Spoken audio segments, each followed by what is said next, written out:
기후 네트워크 채널입니다. 이 채널에서는 에너지의 미래와 기후 변화 문제의 중요한 포인트를 전해드리고 있습니다.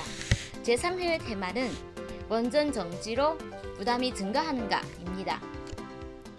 정부는 원전을 가동하지 않으면 전력이 부족해질 뿐만 아니라 경제에도 나쁜 영향을 미칠 수 있다고 지적하고 있습니다. 네, 정부는 작년에 원전을 화력 발전으로 대체하면 화석연료 비용이 3조엔 이상 증가할 것이라는 시산을 발표하였습니다.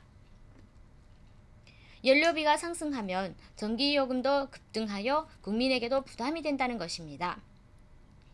한 세대의 전기요금이 1000년 이상 올라간다고도 합니다.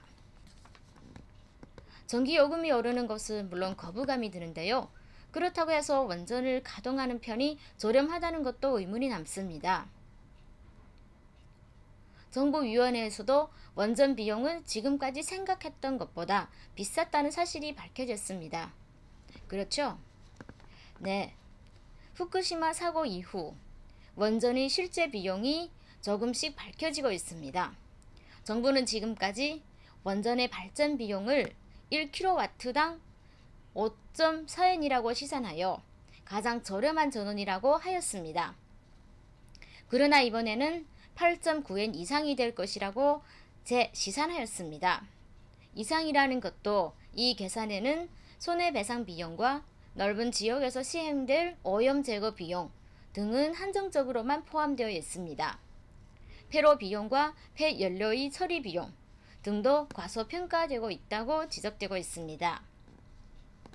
무엇보다 아직 16만 명이 피난 생활을 하고 있으며 사고 수습, 폐로, 오염된 토지나 물, 폐기물 처리, 그리고 피해를 당한 사람들의 구제 등 여러가지 문제가 산적해 있습니다.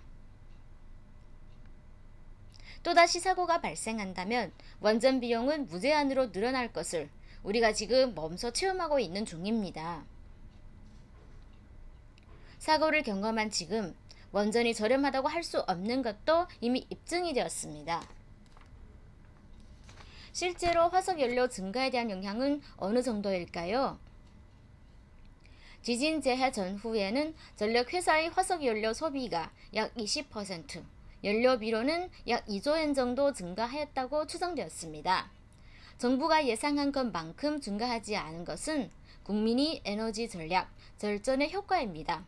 그리고 여기에서 주목할 점은 증가한 부담의 과반수가 연료의 가격이 증가한 영향에 의한 부분이라는 것입니다. 보시는 것처럼 화석연료의 단가는 전년도에 비해 크게 상승하고 있습니다. 즉, 수입량이 늘었다 하기보다는 화석연료의 매입 단가가 전년도보다 증가한 것이 큰 원인입니다. 게다가 천연가스 매입 가격의 결정 방법에도 문제가 있다고 지적되고 있습니다. 보도에 의하면 연료비의 증가가 원인으로 전력회사가 적자라고 합니다만 네, 결과적으로 전력회사의 연료 부담은 증가하였습니다. 하지만 전력요금 제도에는 연료 조정비라는 연료 가격이 변동에 따라서 자동적으로 전기요금을 조정하는 제도가 있습니다. 이 조정비는 실은 매달 상승하고 있다고 생각합니다. 지금까지의 연료의 단가 상승은 실은 우리 전기요금에 반영되고 있습니다. 그렇게 생각하면 연료비의 증가를 이유로 전기요금을 높인다는 설명과 연료비 증가로 전력회사가 적자라는 설명도 납득이 가지 않습니다. 전력회사의 적자 원인은 물론 후쿠시마 사고에 대한 대응, 원자력 손해배상비 등의 부담이 무겁게 짓누르고 있다는 것을 종합한 것이라고 보아야 할 것입니다. 한편 원전 의존에서 벗어나 재생에너지를 확대해가는 등을 고려하면 전기요금의 상승은 이후 어느 정도는 피할 수 없을 것입니다. 또한 화석연료의 단가는 장래로 증가할 것으로 예측됩니다. 화석연료의 이존을 줄이는 일, 또한 장래 전기요금의 상승을 줄이는 일이 됩니다. 말할 것도 없이 화석연료는 이산화탄소를 많이 배출하고 있습니다.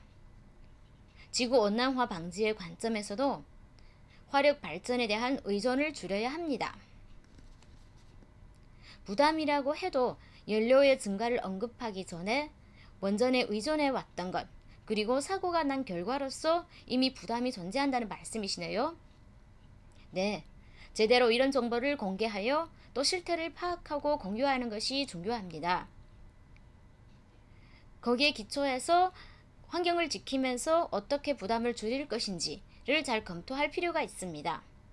에너지 절약과 절전은 부담을 줄이기 위한 열쇠가 됩니다.